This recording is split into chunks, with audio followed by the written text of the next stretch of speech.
Alors ouais, l'une des particularités du label, le reggae, un peu comme le hip-hop, a vraiment un lien très, très fort avec le support vinyle. Encore actuellement, même si voilà, c'est un petit peu en perte de vitesse, mais c'est une tradition. Les aficionados de reggae vraiment achètent encore des vinyles. Donc à Amul Bay Records, on presse nos projets en vinyle aussi, en digital, en streaming et en vinyle. Du coup, voilà, on a la chance d'avoir des beaux objets comme ça. Ça, c'est le premier album de Sakarim qu'on a produit. Voilà, avec sa belle pochette, sa galette noire.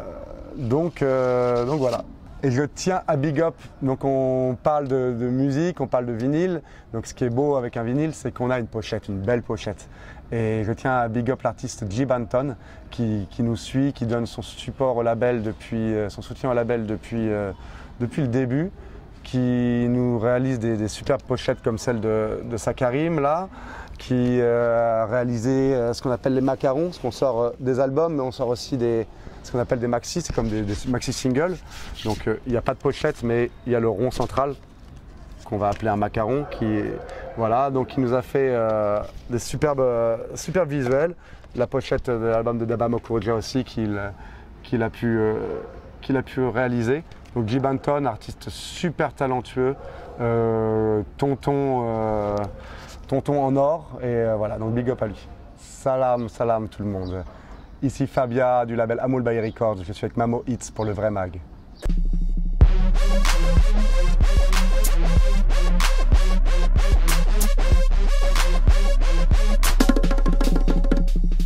Moi je m'appelle Fabia, Fabia Forward, c'est un peu le nom on va dire, dans le milieu artistique que l'on m'a donné.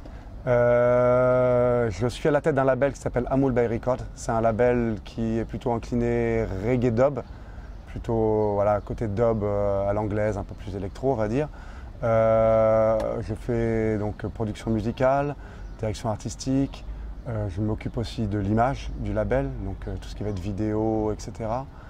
C'est un label indépendant, assez petit, une structure assez petite, donc je fais un peu tout, quoi, de A à Z, de la genèse d'un projet jusqu'à sa sortie, la com, et voilà. Et à côté de ça, je fais un peu d'artist management. Je m'occupe de certains artistes du label pour leur faire leur promotion et les faire tourner aussi. Et encore à côté de ça, il y a la partie, on va dire, scénique du label. Donc Amul Bay Records, c'est le nom du label, et Amul Bay Family, c'est quand on se présente sur scène en mode sound system, mais avec l'originalité du label et les artistes au micro. Donc il y a aussi la partie scénique, et donc là je vais en dire que je suis selecta. C'est dans le milieu reggae, donc c'est-à-dire que c'est moi qui mets les disques et qui fait avancer la sélection musicale au fur et à mesure de la soirée. Alors le bilan d'Amul Bay Records, écoute, le bilan, c'est un chemin, donc on est en train de marcher encore, donc c'est pas fini. Mais quand je vois le début, qui était vraiment une envie d'ajouter ma pierre à l'édifice du reggae music qui m'a bercé depuis l'adolescence et qui m'a vraiment fait grandir même en tant que personne par son message, etc. J'ai voulu produire un petit peu humblement pour ajouter ma pierre à l'édifice. Et de ce côté, on va dire un peu amateur et poussé par la passion, le label s'est structuré, on a mis plus de moyens en place, que ce soit côté vidéo, côté production, et ça grandit, ça se professionnalise. Alors le reggae au Sénégal, le reggae est populaire, mais en même temps mal aimé. Les gens aiment ça, hein, que ce soit des personnes plus âgées qui ont été bercées par Bob Marley, par tous les chanteurs roots, jusqu'à aujourd'hui on voit dans les sound systems la jeunesse quand même, il y a des centaines de personnes qui se réunissent tous les week-ends à différents endroits pour danser et vibrer sur du reggae, donc le reggae est quand même populaire, mais de l'autre côté il n'est pas du tout mainstream, il ne passe pas en radio, il n'a pas de soutien on va dire des fonds publics. Et il a cette mauvaise image qui est, on va pas se mentir, qui est due à reggae égale ganja, égale yamba, et c'est réducteur et limitant. Donc, mais il y a des artistes quand même qui prouvent le contraire, qui travaillent sérieusement, qui ont des productions sérieuses, qui véhiculent des messages importants pour la nation et qui font le travail. Donc non, le reggae a sa place ici et devrait même, je pense, plus se structurer et gagner même en place, quoi, en notoriété. Du coup, ouais, tu me parles de ce projet 7 minutes contre le CFA. En effet, toi, vraiment pour moi, reggae, c'est une musique militante. On dit que c'est une musique à message, une musique sociale, militante, politique quelque part. Pas politicienne, mais politique. Du coup, ici au Sénégal, tu as vu, on a le franc CFA, qui est un résidu colonial et une chaîne au pied de l'économie locale et de l'indépendance des pays qui l'ont. Et il y a quelques années, tu te rappelles, il y a Kémy Séba qui avait brûlé un billet de 5000 francs CFA, ce qui avait amené une question d'expulsion par le gouvernement du pays. Et évidemment, reggae music, c'est une musique panafricaine. Forcément, on est pour l'indépendance, l'autodétermination des peuples et des peuples africains avant tout. Donc quand on a vu ça, on s'est dit non, on était forcément contre déjà dans la sphère privée, mais il fallait que la sphère musicale et donc publique, on s'exprime. Donc on a lancé un concept, un redeem, un peu reggae hip-hop, pour pouvoir inviter des chanteurs, pas seulement reggae, mais aussi hip-hop, et réunir des artistes de différents pays francophones qui utilisent le franc CFA pour chanter, sensibiliser par la musique les gens sur cette arnaque.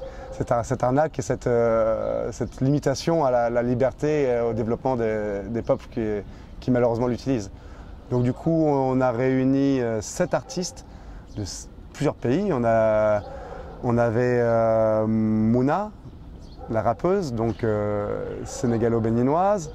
On avait un Kamal Radji, un slammer du Bénin. On avait Daba Makureja du Sénégal, Sakarim du Sénégal de la Gambie, Elom Vince, rappeur ultra militant et pertinent du Togo, et Djamoko du Mali, et Niddoff qui voilà, lui aussi est sur le terrain. Et Romej MC, mon frère Romej MC, français mais vivant au Sénégal et complètement engagé dans toutes ces causes aussi, quoi. Voilà, on a réuni tout le monde et on a fait un peu sur le principe, toi, je parle reggae mais le hip-hop a une grande place aussi dans ma culture musicale et on a eu tous ces sons, c'était quoi, c'était 13 minutes contre les lois racistes ou tu vois, il y a eu. Donc on a gardé le concept, quand le projet était fini, on a regardé le nombre de minutes, il y en avait 7, donc on appelait ça 7 minutes contre le CFA. Je pense que chaque artiste a sa mission et a sa vision de son art. Pour moi, le reggae, c'est militant. Donc c'est militant spirituellement et socialement. Donc bon, le côté spirituel, on va le laisser de côté, mais le côté social, politique, je pense que c'est super important. De la genèse des années 70 avec les chanteurs jamaïcains qui parlaient politique quelque part, qui parlaient de la souffrance du peuple, des pauvres, qui parlaient des politiciens et de leur magouille, qui parlaient d'émancipation. Donc depuis la genèse, cette musique, c'est écrit que c'est quelque part son message. Donc nous, en tant que label reggae et les artistes reggae, je pense que c'est important qu'ils s'engagent, qu'ils véhiculent un message avec une teneur politique, sociale, militante, engagée. Après, pour les autres musiques, moi j'écoute tout style de musique et si ça parle des musiques festives où on parle de danser, s'amuser, s'enjailler entre amis, c'est cool. Mais ça dépend des artistes, ce qu'ils ont envie de véhiculer, quoi. Je pense qu'il n'y a pas une forme d'expression artistique. Il faut que ce soit vrai avec toi-même, en corrélation avec ce que tu as à l'intérieur, quoi. Je pense que comme on dit, actions speak louder than words. Les actions parlent plus fort que les mots. Donc les gens au début, ils se demandaient c'est qui le gars, il arrive. Quand tu arrives au début, on ne sait pas si tu es de passage, tu es là pour 6 mois, si tu vas consommer le pays, en prendre les forces vives pour aller ramener chez toi et te mettre en avant toi, ou si tu es là pour rester. Bon, moi ça fait plus de 7 ans que je suis ici, si Dieu veut, je serai encore là des années, tu vois. Moi je suis bien ici, donc au fur et à mesure les gens ils se sont dit bon, Fab, il est ici, il est installé, il est dans le paysage, Au début, on observe de loin, après, on connecte humainement, après, on vient en studio, après, on prend des vibes. La vibe se transforme en un vrai projet qui sort, on fait un clip, on le promotionne. Donc voilà, c'est les actions, je pense, qui ont légitimé auprès des artistes et du public sénégalais le label, plus que les mots ou les prétentions. Sénégal, waouh! Attends, il faut que je réfléchisse un peu. Oh, j'ai plusieurs réponses, mais j'aime bien le bol, l'image du bol, tu vois. Ce repas qu'on va tous partager ensemble, le côté pas sphérique mais rond, et la communauté qui va se retrouver autour du moment du repas. Donc ça je kiffe et je trouve l'image et le symbole fort, tu vois. Pas chacun sur sa petite assiette, mais autour d'un bol. Donc ça, ouais, c'est un peu le label, tu vois, quand on a un projet, on va appeler plein de personnes autour du bol musical et on va manger ensemble le temps d'un repas. Après, chacun va repartir faire sa vie. Comme je te disais, il n'y a pas d'artistes qui appartiennent au label, mais on va tous se rassembler à un moment T. Mon coup de cœur musical reggae. Alors, il y a un artiste que j'aime beaucoup, beaucoup, qui s'appelle Marcus Gad.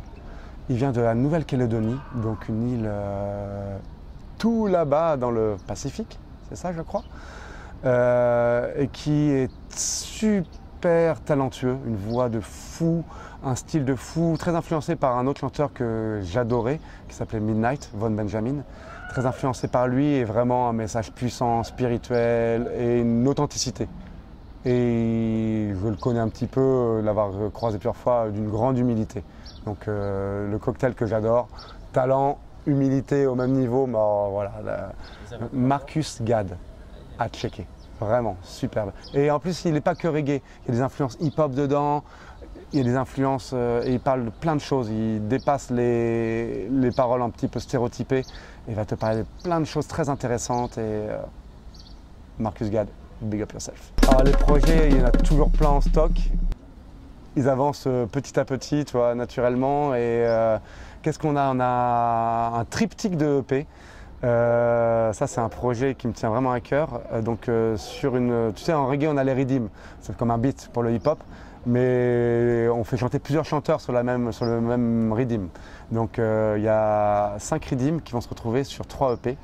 Le EP de Empress Celia, chanteuse super talentueuse qui était passée dans le Vrai Mag il n'y a pas très longtemps, donc qui est sénégalaise d'origine capverdienne. Et je lui ai proposé de faire un EP où elle chanterait principalement en créole capverdien. Parce que j'adore la sonorité, et c'est sa langue maternelle en fait. Évidemment elle est sénégalaise, mais dans la famille, donc il y a un lien très particulier avec cette langue pour elle, et donc plus son talent de chanteuse. Donc il y a le EP d'Empress Celia, il y a sur les mêmes rythmes un EP d'un frère qui s'appelle Aïe Jawal, qui est en Casamance, qui est un militant de la permaculture, et aussi un DJ Rob Adobe, il toast quoi.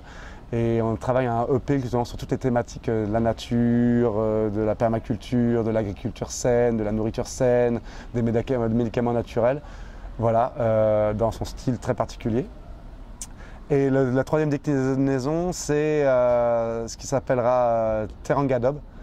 C'est sur ces mêmes rythmes, que instrumental avec kora, ngoni, khalam, des instruments traditionnels, et créer un peu des paysages musicaux que avec des instruments, que des solos d'instruments, que pas de paroles, voilà, sur le même rythme. Donc le rythme sera partagé, tu auras une version avec Empress Celia qui chantera en créole capverdien, DJ Style avec Aïe Jawal qui nous parlera de nature et de mode sain de vie, et Terangadob avec la déclinaison instrumentale avec des instruments traditionnels. Ah, la Biennale, c'est doux, hein. La Biennale, ça rend Dakar super active, intéressante, des expos partout, des happenings partout, des soirées partout. Et le monde, Dakar, on sait que c'est un carrefour, ça a toujours été un carrefour, mais la Biennale amplifie ce côté carrefour. On a des Américains, on a des gens d'Europe, on a des gens de différents pays d'Afrique, et on se retrouve des soirées avec beaucoup d'artistes, beaucoup de public aussi. Donc c'est génial, ça donne de la nourriture, d'une nourriture pour l'esprit en condensé, donc on aime, hein.